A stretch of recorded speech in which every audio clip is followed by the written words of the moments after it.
Yes we are live now. यार बच्चे, आज की क्लास में हम लोग हिस्ट्री की चैप्टर नंबर 6 को पढ़ेंगे, जिस चैप्टर का नाम होगा शहरीकरण एवं शहरी।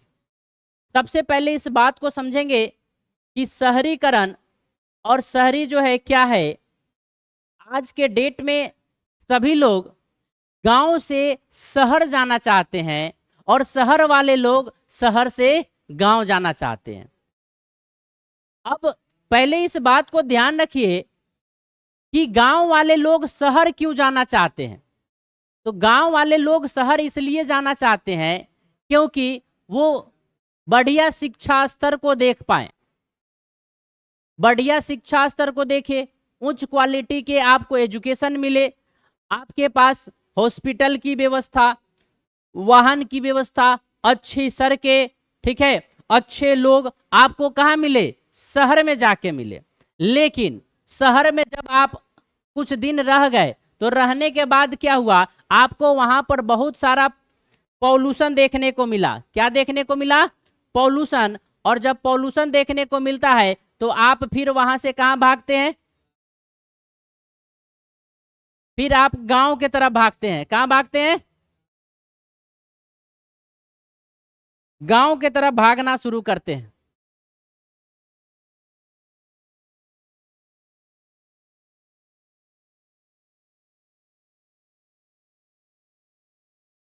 तो शहरीकरण के जीवन के बारे में हम लोग जानेंगे।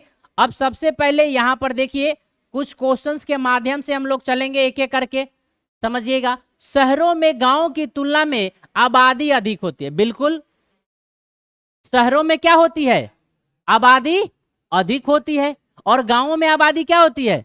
कम होती है। क्योंकि गांव में देखिएगा, एक घर बनता है तो एक घर में बहुत सारे रूम्स बनाए जाते हैं, इधर उधर। फिर मवेशी को रखने के लिए अलग घर होते हैं, जलावन को रखने के लिए अलग घर बनाए जाते हैं, ठीक है।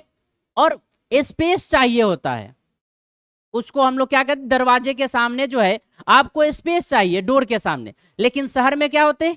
शहर में एकदम क्लोज करके बनाए जाते हैं, रोड के किनारे बनाए जाते हैं, और वहां पर क्या होता है? स्पेस बहुत कम होता है। ये चीज कब देखने को मिलता है? जब शादी विवाह होता है, तब किसी फंक्शन होता है, तब सारा काम क्या होगा? रोड पर। कहाँ होगा? रोड पर। और नहीं तो छत है तो छत पर। लेकिन गांव में कहाँ? अपने दरवाजे के सामने होता है, ठीक है। आइए, तो शहर में पॉपुलेशन ज्यादा होते हैं, ठीक है, गांव में कम होते हैं। गांव में खेती और पशुपालन आजीविका का मुख्य आधार है। बिल्कुल बात सही है। आपसे पूछा जाएगा कि गांव और शहर में क्या अंतर है, तो गांव और शहर की बात करें तो गांव में पॉपुलेशन कम होते हैं, शांति का माहौल अधिक होता है, गांव के लोग पढ़े लिखे कम होते हैं लेकिन अच्छे दिल वाले होते हैं। लेकिन शहर के लोग एक दूसरे से मतलब नहीं रखते हैं, वहां पॉपुलेशन अधिक होता है, वहां प्रदूषण अधिक होता है, वहां पशुपालन खेती नहीं देखने को मिलेगा, क्योंकि वे लोग क्या करते हैं? बिजनेस को करते हैं। क्या करते हैं? बिजनेस। हाँ, ये बात है। पैसे ज्यादा कौन कमाते हैं? शहर के लोग, और गांव के लोग कम कमाते हैं। आइए, नगरीय तथा आधुनिकता एक दूसरे के पूरक होते हैं। अब देखिए, नगरीय तथा आधुनिकता, आधुनिकता कहां देखने को मिलेगा? मॉडर्न चीज कहां को देखने को मिलेगा? गांव में नहीं। कहां देखने को मिलेगा? शहर में। इसीलिए शहर की तरफ लोग रुख करते हैं। ग्रामीण अंचल में एक छोटा नगर या कस्बा कहलाता है। अंचल का मतलब होता है प्रखंड। क्या होता है? अब ग्रामीण अंचल, ये ग्रामीण स्तर पर अगर बात करें, ग्राम पंचायत जो होता है, ग्राम पंचायत के एक छोटे से प्लेस को क्या कहते हैं? जिसको गांव कहते हैं, उसी को दूसरा नाम क्या कहा जाता है? कस्बा। क्या कहा जाता है? कस्बा। एक वर्ड आएगा जिसको कहते हैं स्लम बस्ती। क्या कहते हैं? स्लम बस्ती। और स्लम बस्ती की अगर बात किया जाएगा तो आपसे पूछा जाएगा कि स्लम बस्ती क्या है, तो आप कहिएगा स्लम बस्ती वैसा एरिया जहां पर वर्कर लोग रहते हैं। शहर का, नगर का वैसा क्षेत्र जहां पर कौन रहते हैं? वर्कर लोग रहते हैं, एम्प्लॉय लोग रहते हैं, जो काम करते हैं, उसे हम स्लम बस्ती कहते हैं। क्या कहते हैं? स्लम बस्ती। आइए नेक्स्ट, एक छोटे स्थानीय बाजार को क्या कहते हैं? गंज कहते हैं। एक छोटे स्थानीय बाजार को, जिसको हम लोग कहते हैं बाजार, उसको क्या कहते हैं? गंज कहते हैं। क्या कहते हैं? गंज कहते हैं। औद्योगिक क्रांति की शुरुआत कहां पर हुआ था? इंग्लैंड में। अब औद्योगिक क्रांति क्या है? आधुनिकीकरण के क्षेत्र में बढ़ावा है। तो आधुनिकीकरण के क्षेत्र में बढ़ावा की बात किया गया, तो वो कहां से किया गया? तो इंग्लैंड में सबसे पहले शुरू हुआ था। कहां? इंग्लैंड में शुरू हुआ था। 1810 से 1880 तक इंग्लैंड की आबादी 10 लाख थी। 10 लाख से बढ़कर 40 लाख हो गई। 1810 में कितना था? 10 लाख। और 1880 में कितना हो गया?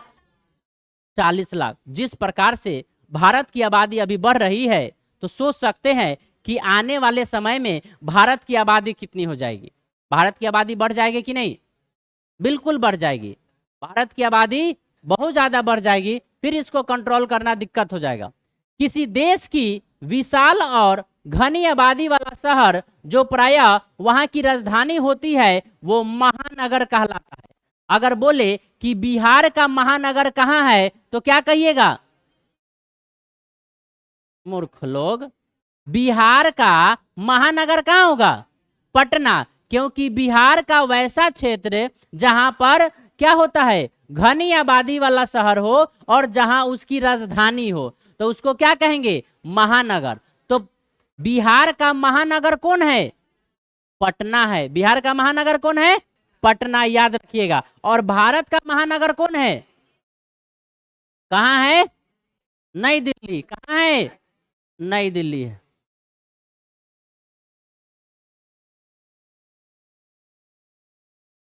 जनसंख्या का घनत्व महानगर में अधिक होता है, और जनसंख्या का घनत्व कहां पर कम होता है? गांव में। कहां पर कम होता है? गांव में। कहां पर अधिक होता है? कहां? महानगर में। 1870 में लंदन में अनिवार्य प्राथमिक शिक्षा लागू की गई। पहले 1870 से जो वहां पर शिक्षा व्यवस्था था, वो सबके लिए लागू नहीं था। ये नहीं कि जैसे भारत में 6 वर्ष से लेकर के 14 वर्ष के बच्चे जो हैं, उनको फ्री में शिक्षा देना है। गवर्नमेंट का यह अधिकार है कि वो 6 वर्ष से लेकर के 14 वर्ष के बच्चों को क्या करे? फ्री में उसको पढ़ाना है। तो ये शिक्षा का अधिकार जो है, ये लंदन में कब लागू हुआ था? 1870 में। 1902 में लंदन में फैक्ट्री कानून बना। पहले हम लोग किसके बारे में जान रहे हैं? लंदन के बारे में। किसके बारे में? लंदन के बारे में जान रहे हैं, यहाँ के बारे में नहीं जान रहे। गार्डन सिटी, बगीचों का शहर, इसको एकदम वीवीआई कर लीजिएगा कि गार्डन सिटी यानी बगीचों का शहर धारणा किसने दिया था? एबनेजर हवार्ड ने। किसने दिया था? एबनेजर हवार्ड ने दिया था। ठीक है। सबसे पहली, यह भी आपका इंपॉर्टेंट है, ठीक है, सबसे पहली भूमिगत रेल, अब देखिए भूमिगत रेल मेट्रो अभी पटना में अभी बना है, समझ रहे हैं। और सोचिए जरा कि कितना साल हम लोग पीछे हैं। पटना में 2025 में मेट्रो ट्रेन बनता है और लंदन में 1863 में ही बन जाता है। तो समझ सकते हैं कितना पीछे है और वो लोग कितना आगे है। महिलाओं ने मताधिकार के लिए 1870 में आंदोलन किया था।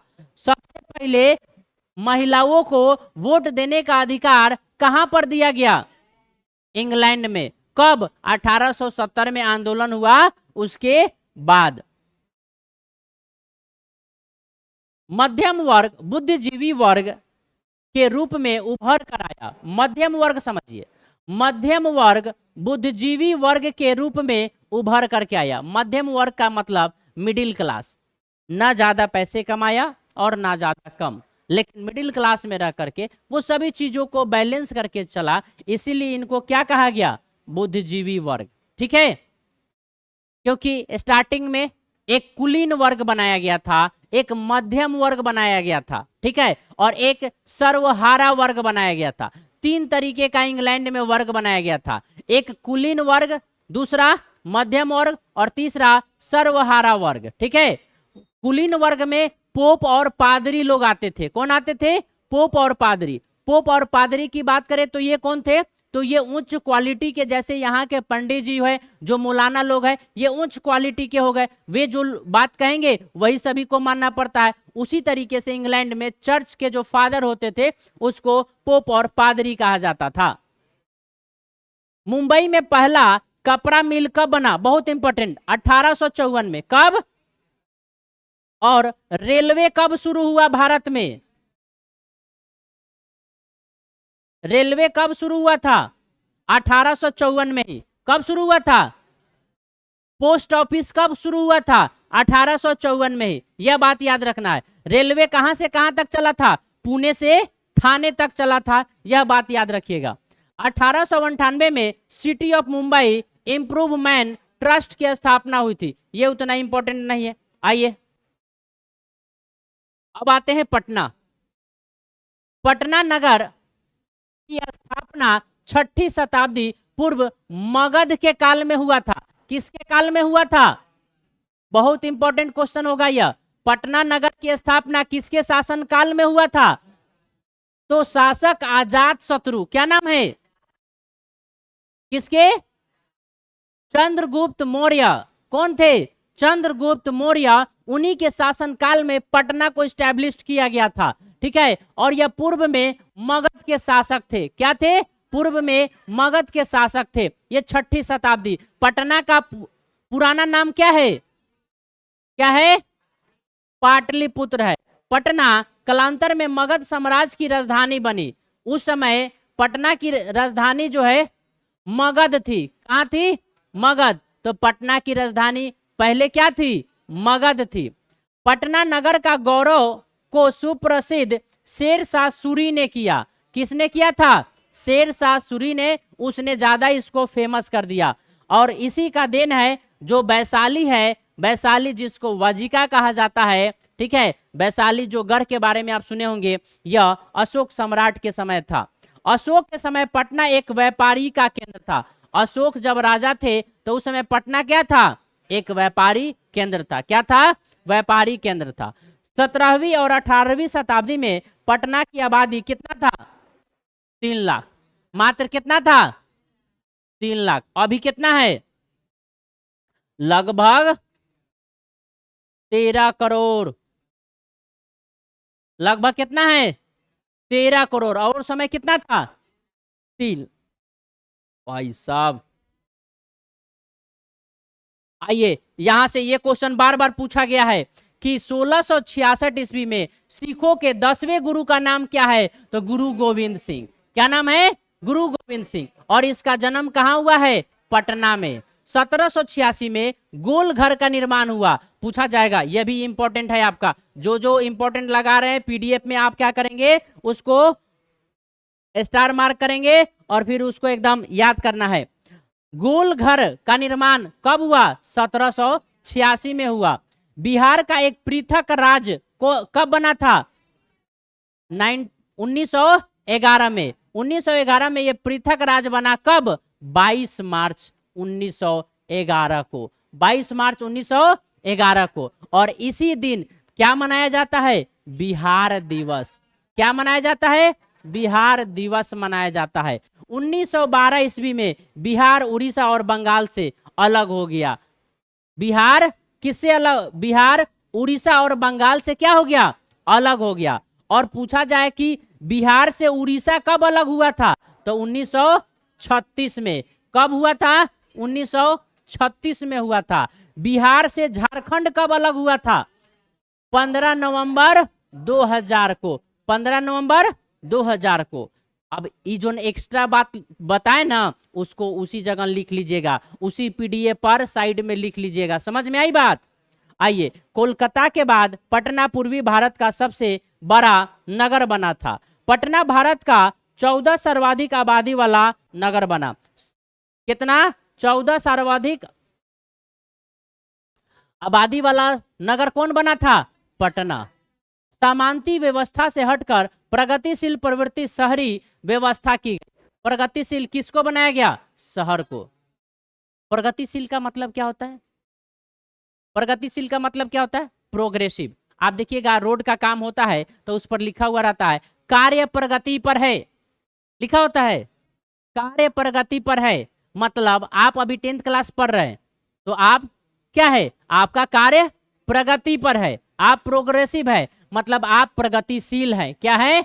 प्रगतिशील है। आइए, शहर को आधुनिक व्यक्ति का प्रभाव क्षेत्र कहा जाता है। क्या कहा जाता है? प्रभाव क्षेत्र कहा जाता है। अस्थायी कृषि के प्रभाव संपत्ति का जमाव संभव है, ये नहीं।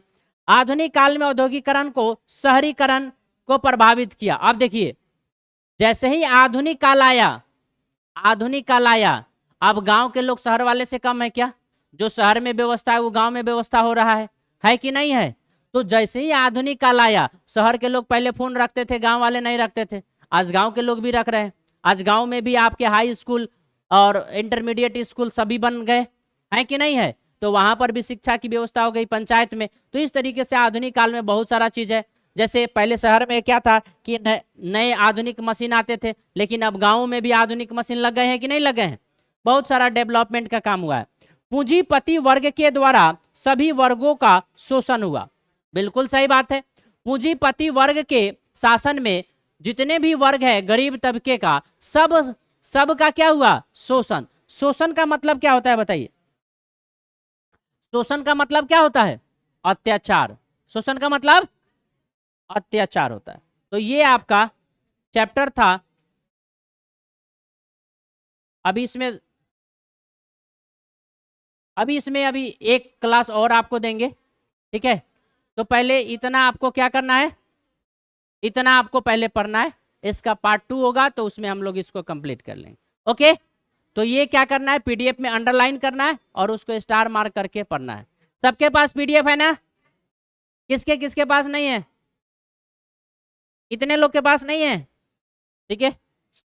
आप लोग ले लीजिएगा, नीचे रखा हुआ। Okay, thank you. Hello hello.